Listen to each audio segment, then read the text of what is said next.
मेरी बेटी नादिया सुबह जब सोकर उठती तो उसके कपड़े फटे हुए होते और सर घुटनों में देकर वो रो रही होती। मेरी बेटी 17 साल की हो चुकी थी। उसको इस हाल में देखकर मेरा तो कलेजा मुंह को आ जाता। मैं जल्दी से अपनी बेटी के फटे हुए कपड़े तब्दील करवाती। फिर मैं और मेरा शोहर उससे पूछ पूछ कर थक जाते कि ये सब किसने किया है। नादिया रोती रहती मगर इस बारे में हमें कुछ ना बताती। मेरी 2 बेटियां और एक बेटा था। मेरे शोहर इमाम मस्जिद थे और हमारा घराना एक मजहबी घराना था। अब तो रोज ही ऐसे ही होने लगा था। मैं रात को जागती कि देखूं तो सही कि बेटी के साथ ये हरकत कौन करता है। मगर उस रात बेटी सुकून से सोती और जिस रोज मेरी आंख लग जाती तो अगले दिन बेटी का वही हाल होता। कपड़े फटे होते और वो रो रही होती। डर के मारे हम ये बात किसी को बता भी नहीं रहे थे कि ये इज्जत का मामला है। एक रोज मेरा शोहर उठा तो उसने अपने जवान बेटे पर इल्जाम लगा दिया कि हमारी बेटी के साथ जो कुछ होता है वो हमारे बेटे रिजवान की वजह से होता है। फिर मेरे शोहर ने रिजवान को बहुत मारा और हमेशा के लिए घर से निकाल दिया। मैं उस दिन बहुत रोई थी। मेरा तो रो रो कर बुरा हाल हो गया था। रिजवान के जाते ही कुछ दिनों के लिए घर का माहौल ठीक हो गया मगर अब फिर से मेरी बेटी का वही हाल था। सुबह उसके कपड़े फटे होते और वो रो रही होती। फिर एक रात जो मैंने देखा वो मैं बता नहीं सकती। मेरे घर कयामत से पहले कयामत आ चुकी थी। दिल करता जमीन फटे और मैं उसमें दफन हो जाऊं क्योंकि मेरी बेटी। मेरा नाम आसिया है। मेरी जिंदगी की कहानी बहुत ही दुख भरी है। एक लड़की को जब उसके माँ बाप पढ़ाई लिखाई नहीं करवाएंगे और कम उम्र में उसकी शादी कर देंगे तो उसके बाद उसके साथ बहुत सारे मसाइल पैदा हो जाते हैं। मेरी पहली शादी तब की गई जब मैं सिर्फ 14 साल की थी। शादी के 3 साल तक लगातार मेरे हमल जाया होते रहे जिसकी वजह से मेरी सारी सेहत और सारा हुस्न खराब हो गया। सब लोगों ने कहना शुरू कर दिया कि ये बच्ची तो बूढ़ी लगनी शुरू हो गई है। हम लोग एक छोटे से गांव में रहते थे, इसीलिए लोग कहते थे कि एक दफा जिस औरत का हमल जाया हो जाए उसके यहाँ फिर औलाद नहीं होती। यहाँ पर ऐसी बातों को बहुत माना जाता था। मेरा तो एक नहीं 3 दफा हमल जाया हो चुका था। बस शोहर ने इसी बात को बहाना बनाकर मुझे तलाक दे दी। जबकि बाद में पता चला कि उसका किसी और के साथ ताल्लुक था। और जब मुझे तलाक हो गई तो ये बात सामने आई कि मैं एक बार फिर से हामला थी। मुझे लगा इस दफा भी हमल जाया हो जाएगा, इसीलिए तलाक तो हो ही गई थी। लेकिन इस दफा मेरा हमल जाया नहीं हुआ और अल्लाह पाक ने मुझे एक बेटी से नवाजा। मेरी उम्र 17 साल थी और मेरी एक बेटी भी हो चुकी थी। उसके बाद मेरी शादी दोबारा से करने के बारे में सोचा जाने लगा। मेरी दादी यूं तो बहुत बुरी थी। मेरी माँ को सारी जिंदगी उन्होंने बहुत ज्यादा जलील किया था, लेकिन मेरे मामले में शायद उनके दिल में थोड़ा सा एहसास था। उन्होंने कहा कि अभी इसकी शादी ना करो, बल्कि कम से कम इसको 20 साल का होने दो। लेकिन मेरे घर वालों ने फिर से 1 साल बाद मेरी शादी करवा दी और इस दफा मेरी शादी एक मौलवी के साथ हुई जो कि बहुत ही ज्यादा नेक पारसा था। उसने भी मुझसे इसलिए शादी की थी कि मैं पहले से तलाक याफ्ता हूँ तो वो मुझे पनाह देगा। लेकिन उसकी भी पहले एक बीवी इस दुनिया से जा चुकी थी। खैर उससे मेरी शादी हो गई। मेरे शोहर का नाम अकरम था। वो देखने में मुनासिब शक्लो सूरत का था जैसे कि मौलवी होते हैं। ये ऐसा इंसान था कि जिसकी अगर हाँ में हाँ मिलाई जाए तो ये ठीक रहता था और अगर जरा भी उसकी किसी बात से इख्तलाफ कर लिया जाए तो उसको फौरन गुस्सा आ जाता था। अल्लाह ने मुझे उससे एक बेटा और एक बेटी दे दी। मेरी बड़ी बेटी का नाम नादिया था और वो बहुत ज्यादा खूबसूरत थी। लेकिन छोटी बेटी इतनी प्यारी नहीं थी।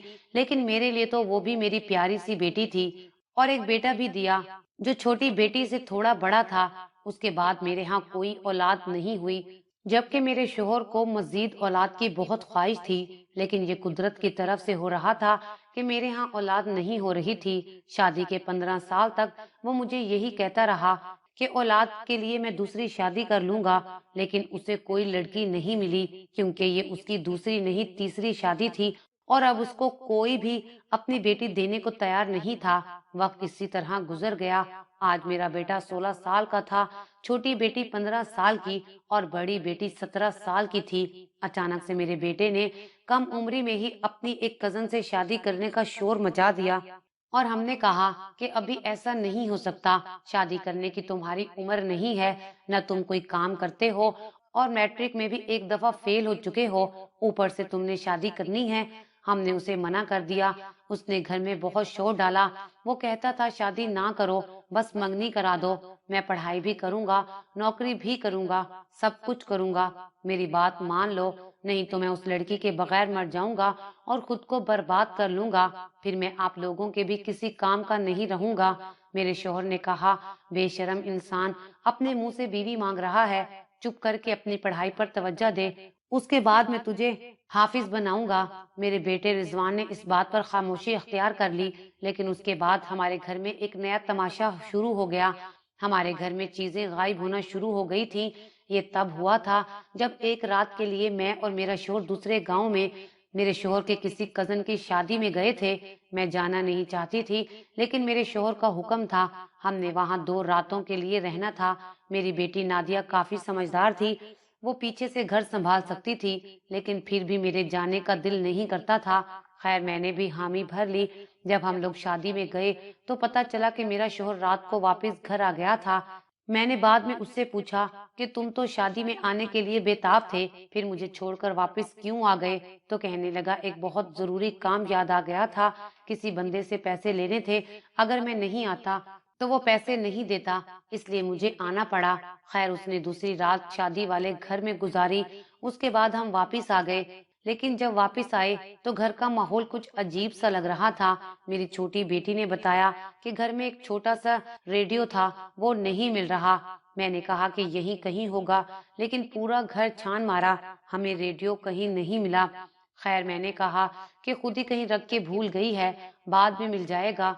फिर तो इस तरह घर से मुख्तलिफ चीजें गायब होने लगी थी। मेरी एक ऐनक थी जो कि बहुत ही ज्यादा महंगी थी। वो नजर की ऐनक थी, लेकिन उसका फ्रेम ही खाली 2000 का था। मेरी एक सहेली ने मुझे गिफ्ट दिया था, वो भी चोरी हो गई थी। इसी तरह मेरी छोटी बेटी के लिए बड़ी मुश्किल से सोने की 2 छोटी छोटी बालियां बनवाई थी, वो भी चोरी हो गई थी। इस घर में ऐसा तो नहीं था कि बड़ी बेटी मेरे शोहर के लिए सौतेली थी तो वो उसका ख्याल नहीं करता था। वो दोनों के लिए चीजें लाता था, लेकिन कभी कभी छोटी बेटी के मामले में ज्यादा एहसास कर जाता था। लेकिन नादिया उसकी अपनी बेटी तो नहीं थी, इसलिए शायद इतना उससे जाने अनजाने में ही हो जाता था। मैं बड़ी परेशान हो गई। घर की चीजें कहाँ गायब होती जा रही थी। मैंने ये बात अपने शोहर को भी बता दी। उसने मुझे कहा कि तुम तो इन्हें बेच देती हो। मैंने कहा कि मैं पागल हूँ कि घर की चीजें इतनी मुश्किल से बनाई हैं, मैं उनको क्यों बेचूंगी? मेरा कोई दिमाग खराब है? एक एक पैसा जमा करके मैंने खुद बनाई हैं। ये मामला तो एक तरफ था, अब मेरी बड़ी बेटी को ना जाने क्या हो गया था। वो हमेशा अपने हाथ धोती रहती थी। खाना बनाती तो एक रोटी तवे पर डालती, फिर हाथ धोने चली जाती। खाना खाते खाते अचानक से उठ जाती। मेरी बेटी नादिया की अजीब सी हालत हो गई थी। वो कुछ नहीं बताती थी, शक्ल से ऐसा लग रहा था जैसे बीमार है। मैंने पूछा तो कहने लगी कि सर में दर्द है, लेकिन मैं भी उसकी माँ थी। माँ को पता चल जाता है कि औलाद कोई बात छुपा रही है, कोई न कोई मसला जरूर था, लेकिन उसकी तरफ ध्यान कैसे देती जब घर में दूसरा इतना बड़ा मसला चल रहा था कि घर की चीजें चोरी हो रही थी। पता नहीं क्या हो गया था हमारे घर को, अचानक से एक साथ इतने अजीबो गरीब किस्म के मसाइल शुरू हो गए थे। कुछ समझ नहीं आ रहा था कि चीजें कहाँ जा रही हैं। अब तो जरूरी चीजें भी गायब होना शुरू हो गई थी कि हम लोग खुद हैरान हो गए थे कि कहीं हमारे घर में रात के वक्त चोर तो नहीं आ जाता। मेरा शोहर तो एक दिन पूरी रात डंडा पकड़े जागता रहा कि लगता है कि घर में कोई चोर दाखिल होता है, मिल गया तो मैं उसे छोड़ूंगा नहीं। लेकिन पूरी रात घर में कोई दाखिल नहीं हुआ। फिर भी सुबह मेरे शोहर का मोबाइल चोरी हो गया। फिर एक दिन मेरे बेटे का एक दोस्त मेरे पास आया, जिसने मुझे अपनी अम्मी बनाया हुआ था क्योंकि उसकी अम्मी नहीं थी। वो आकर बैठा, मैंने चाय पानी पूछा। उसने कहा कि घर में सब कुछ ठीक तो है ना? मैंने उसे बताया कि हमारे घर में चोरी बहुत हो रही है। पहले छोटी छोटी चीजें चोरी हो रही थी, अब बड़ी बड़ी चीजें चोरी होने लगी हैं। उसने कहा कि आंटी, मैं आपको यही बात बताने के लिए आया था। दरअसल आपका बेटा रिजवान नशे पर लग गया है और वो हर टाइम नशा करता रहता है। नशे के पैसे पूरे करने के लिए शायद वो ही घर की चीजें चोरी कर रहा है। वो मेरे पास भी आया था पैसे मांगने के लिए। मैंने पहली बार तो उसे पैसे दे दिए, लेकिन उसके बाद जब मुझे पता चला कि वो इस काम के लिए पैसे मांग रहा है, तो मैंने उससे कहा कि इस काम के लिए मैं तुम्हें पैसे नहीं दूंगा। फिर भी उसके पास पैसे थे और वो गलत लोगों के साथ बैठकर नशा किया करता है। वो पैसे कहाँ से ला रहा है? आप लोग तो देते नहीं होंगे, शायद वो ही चोरी कर रहा है। मैंने उसे आज भी बड़ी बुरी हालत में देखा है, इसलिए आपको बता दिया। मेरा तो दिल को हाथ पड़ गया कि मेरा बेटा नशे पर लग गया और गलत लोगों की सोबत में बैठने लगा है। मैं अब उसका क्या करूंगी? एक दिन सुबह उठी तो मेरी छोटी बेटी ने मुझे बताया कि पता नहीं किसी बात पर बड़ी बहन नादिया रो रही है, उसके कपड़े भी थोड़े फटे हुए हैं। मैंने कहा कि क्या हो गया, कोई चोट लगी है इसको? तो कहने लगी कि वो कुछ नहीं बता रही, बस रोए जा रही है। दोनों बहनें एक ही कमरे में सोती थीं। मैं हैरान हो गई कि क्या हो गया है मेरी बेटी को। ये बेटी मुझे जान से भी प्यारी थी, क्योंकि बड़ी मुश्किल से मिली थी। मैं फौरन उसके पास गई और मैंने कहा कि बेटा क्या बात है और तुम्हारे बाजू से ये कमीज कैसे फटी है? तो उसने आंसू साफ करना शुरू कर दिए और कहा, कुछ नहीं, बस खुद ही फट गए हैं। मैंने कहा, तेरी बहन बता रही थी कि तुम रो रही थी और रात को भी रोती रही हो। कहने लगी कि नहीं अम्मी, ऐसा कुछ भी नहीं है।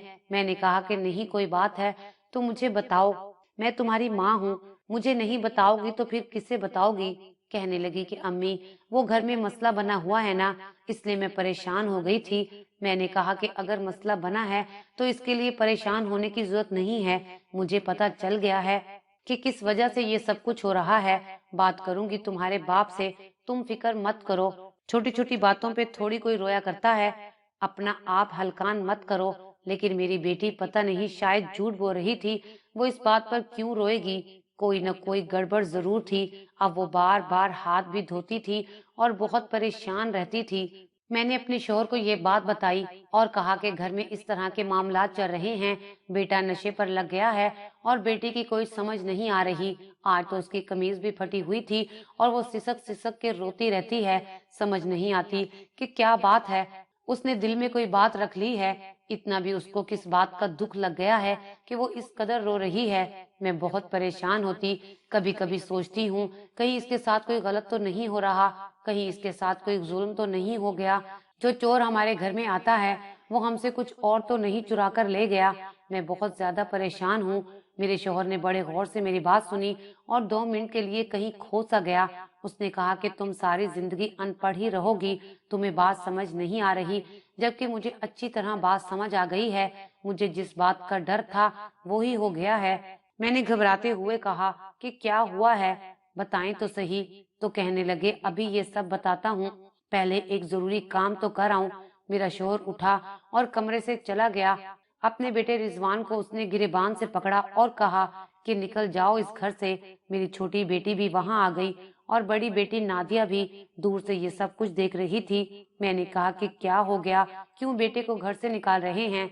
बेटा भी कहने लगा कि मैंने क्या कर दिया है?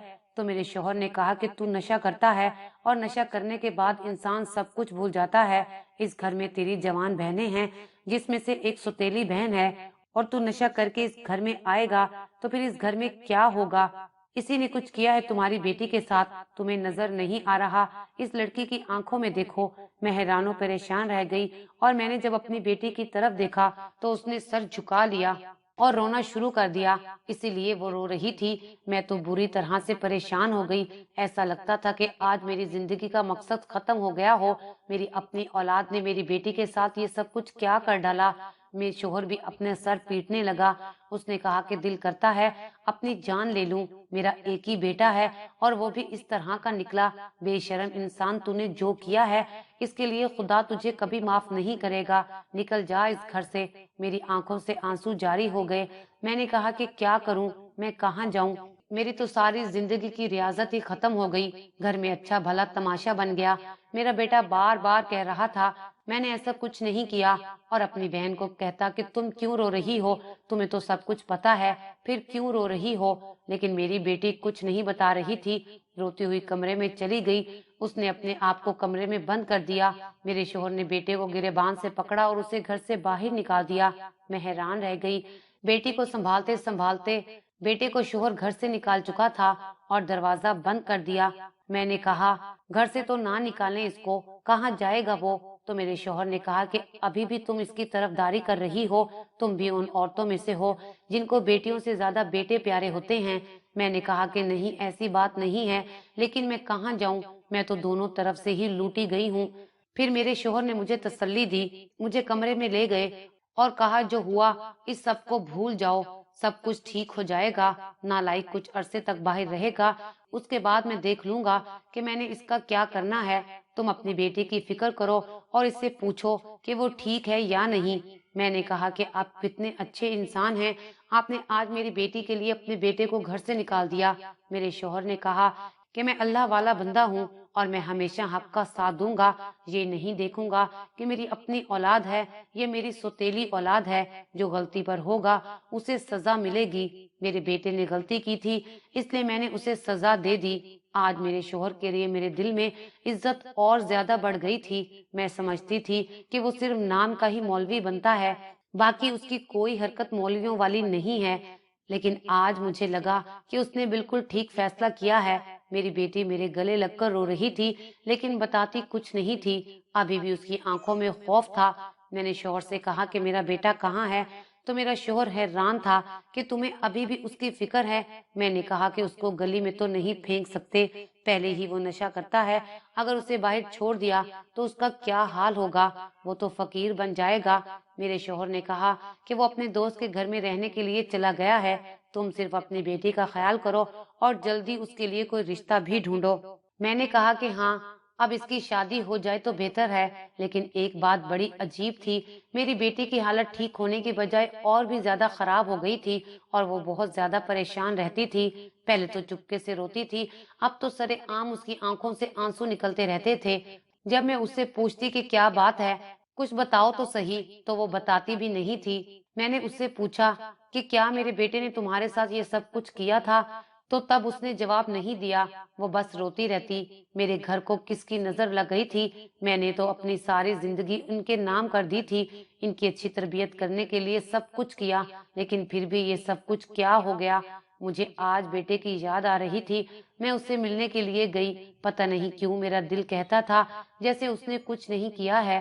ملنے کے لیے گئی تو وہ مجھ سے بات نہیں کر رہا تھا، میری طرف دیکھ بھی نہیں رہا تھا۔ میں نے کہا کہ تم نے غلطی کی ہے اور تیور بھی تم دکھا رہے ہو۔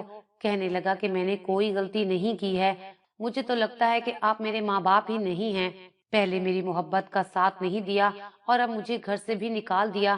اس نے اسی دکھ میں نشہ کرنا شروع کر دیا تھا، کیونکہ ہم نے اس کی شادی اس کی پسند کی لڑکی سے نہیں کروائی تھی، اس لڑکی کی ابھی شادی نہیں ہوئی تھی اور وہ بھی میرے بیٹے کو پسند کرتی تھی، لیکن ہم اس کی شادی کروانے کے لیے بالکل بھی راضی نہیں تھے۔ میں نے کہا کہ جو تم نے حرکت کی ہے اس کے بعد میں کیوں تمہاری شادی کسی اور سے کرواؤں، تم اس لڑکی کی زندگی برباد کر دو گے۔ میرے بیٹے نے کہا کہ مجھے یہ امید نہیں تھی آپ بھی مجھ سے اتنی زیادہ بدگمان ہو جائیں گی، لیکن جس دن آپ کو حقیقت پتہ چلے گی اس دن آپ سے زیادہ شرمندہ اور کوئی بھی نہیں ہوگا۔ میں واپسی پر سارے راستے بیٹے کی باتوں کے بارے میں سوچتی رہی کہ اس نے ایسا کیوں کہا، اس کو دیکھ کر ایسا کیوں لگتا تھا کہ وہ بالکل سچ بول رہا ہے۔ اگر اس کے دل میں چور ہوتا، اگر اس نے گناہ کیا ہوتا تو اس کے چہرے پر اتنا اعتماد نہیں ہوتا جتنا کہ نظر آ رہا تھا۔ پتہ نہیں میرے ساتھ کیا ہو رہا تھا، میں بہت زیادہ پریشان تھی۔ اس رات میں رو رو کر سوئی تھی، اچانک میری آنکھ کھلی تو میرا شوہر میرے بستر پر نہیں تھا۔ میں حیران ہوئی کہ کہاں چلا گیا ہے۔ تھوڑی دیر کے بعد باہر گئی تو میرے کانوں نے کوئی آواز سنی۔ جب میں نے دیکھا تو یہ آواز گھر کے سٹور روم سے آ رہی تھی اور یہ آواز دو لوگوں کی تھی، ایک میرے شوہر کی اور ایک میری بڑی بیٹی نادیہ کی۔ میں نے جا کر دروازے کے پاس کھڑے ہو کر باتیں سننا شروع کر دی۔ میری بیٹی مسلسل رو رہی تھی اور میرا شوہر کہہ رہا تھا کہ تیری وجہ سے میں نے اپنے بیٹے کو گھر سے نکال دیا، اس کے اوپر الزام لگایا، اور پھر بھی تو ملکہ جذبات بن کے رو رہی ہے، اپنی ماں کو شک کروا کر ہی رہے گی۔ اگر تیرے ماں کو یہ بات پتہ چل گئی کہ میں نے تیرے ساتھ یہ سب کچھ کیا ہے تو یاد رکھنا میں اسے طلاق دے دوں گا اور تجھے اور تیری ماں کو گھر سے نکال دوں گا۔ میری بیٹی منتیں کر رہی تھی کہ نہیں، میری ماں کو طلاق نہیں دینا، میری ماں کو کچھ نہ کہنا، اور میرا شوہر فرعون بن کر ہنس رہا تھا۔ میرے قدموں تلے سے زمین نکل چکی تھی اور آنکھوں میں آنسو بھر چکے تھے۔ میرا وجود کانپنے لگا۔ اس کا مطلب کہ میری بیٹی کے ساتھ یہ سب کچھ کرنے والا میرا شوہر تھا اور اس کے اپنے اوپر الزام نہ آئے، اس لیے اس نے میرے بیٹے کو ہی گھر سے نکال دیا۔ میں بری طرح سے چونک گئی۔ مجھے سمجھ نہیں آ رہا تھا کہ میں کیا کروں۔ میں نے آس پاس دیکھا اور ایک لکڑی کا ڈنڈا اٹھا لیا۔ کوئی ماں بھی اتنی کمزور نہیں ہوتی کہ اپنی اولاد کے لیے وہ کچھ بھی کر سکتی ہے۔ میں نے دروازہ کھولا اور سیدھا جا کر اپنے شوہر کے سر میں ڈنڈا مارنے کا ارادہ کیا، لیکن اس نے ڈنڈا ہوا میں ہی پکڑ لیا اور کہا کہ اچھا، تجھے سب کچھ پتا چل گیا ہے، میں آج تجھے چھوڑوں گا نہیں۔ میری بیٹی نے رونا چلانا شروع کر دیا۔ میری چھوٹی بیٹی بھی جاگ گئی۔ گھر میں اچھا بھلا تماشا بن گیا۔ میرا شوہر مجھ پر ہاتھ اٹھا کے جانوروں کی طرح مار رہا تھا۔ میری بیٹیاں اسے روکنے کی کوشش کرتی تو ان کو بھی دھکے دے دیتا، لیکن پھر وہاں پر کچھ ایسا ہوا کہ ہم حیران رہ گئے۔ قریب تھا کہ میرا شوہر میرا ہی سر پھاڑ دیتا۔ میرا بیٹا وہاں آ گیا اور اس نے آ کر میرے شوہر کو ایک طرف دھکا دے دیا۔ وہ پولیس بھی لے کر آیا تھا۔ پولیس نے میرے شوہر کو پکڑ لیا۔ ہم نے اس کے خلاف بیان دیا اور پولیس اسے پکڑ کر لے گئی۔ میرا بیٹا مجھے ہسپتال لے گیا۔ میری حالت پہلے سے بہتر تھی۔ میں نے اپنے بیٹے سے بھی معافی مانگی اور اپنی بیٹی کو بھی کہا کہ تم نے یہ سب کیوں نہیں بتایا، تو اس نے کہا وہ کہتا تھا کہ تمہاری ماں کو طلاق دے دوں گا، تمہاری ماں کے چہرے پر تیزاب پھینک دوں گا۔ میری بیٹی کی طبیعت بہت خراب تھی۔ ہم نے اس کا بہت خیال رکھا اور ساری کارروائی ہونے کے بعد میرا شوہر جیل جا چکا تھا۔ میرے بیٹے کو میں نے کہا کہ اب اس گھر کے مرد تم ہو، تم نے ہم عورتوں کی حفاظت کرنی ہے، اپنے آپ کو سنبھالو۔ تم جس لڑکی سے کہو گے میں تمہاری شادی کرواؤں گی، لیکن تمہیں اپنے آپ کو سنبھالنا ہوگا۔ اس کے بعد میرے بیٹے نے واقعی سب کچھ سنبھال لیا اور معافی مانگی کہ نشے کی خاطر اس نے گھر سے چیزیں چوری کی تھی، مگر جب اس کے باپ نے اس پر اتنا گھٹیا الزام لگایا تو اس نے قسم اٹھا لی تھی کہ اب وہ کوئی نشہ نہیں کرے گا اور اپنے باپ کو بے نقاب کر کے چھوڑے گا۔ وہ لڑکی بھی میرے بیٹے سے بہت زیادہ محبت کرتی تھی۔ جب دونوں ہی ایک دوسرے سے اتنی محبت کرتے تھے تو پھر ان دونوں کو دور رکھنے والے ہم کون ہوتے تھے۔ میں نے اپنی بیٹی کی منگنی کروا دی اور 6 مہینے کے بعد رخصتی کی تاریخ رکھ دی۔ میرا شوہر اتنا گھٹیا انسان نکلے گا میں سوچ بھی نہیں سکتی تھی۔ اس نے جو کچھ بھی کیا بہت غلط تھا، وہ اخلاق سے بہت ہی زیادہ گر گیا تھا۔ اس نے تو اپنے بیٹے پر بھی الزام لگا دیا اور میری بیٹی کو بلیک میل کرتا تھا۔ میری بیٹی کی حالت ابھی بھی سنبھلی نہیں تھی۔ اس کے ساتھ جو کچھ ہوا بہت برا ہوا تھا۔ ابھی وہ رات کو ڈر جاتی ہے اور کہتی ہے کہ میں نے کسی سے شادی نہیں کرنی، میں کسی کو دھوکہ نہیں دینا چاہتی، میری شادی بھی تو کم عمری میں ہوئی تھی، پھر کیا ہوا میرے ساتھ۔ میری بیٹی جب مجھے کہے گی کہ میں شادی کرنے کے لیے تیار ہوں، میں تبھی اس کی شادی کروں گی۔ میرے بیٹے نے سب کچھ سنبھال لیا تھا، لیکن پھر بھی جو ہوا وہ بہت ہی برا ہوا۔ میرا شوہر خود کو اللہ والا انسان کہتا تھا اور دراصل کس طرح کی حرکتیں کرتا تھا۔ کیا اللہ والے لوگ اس طرح کے ہوتے ہیں؟ سارے محلے میں اس کی بدنامی ہو گئی تھی۔ اس دن محلے والوں نے بھی اسے بہت مارا تھا۔ اس نے اپنی بیٹی کے ساتھ یہ سب کیسے کیا تھا؟ میں نے اس سے خلا لے لی ہے، وہ جیل میں اپنی سزا بھگت رہا ہے۔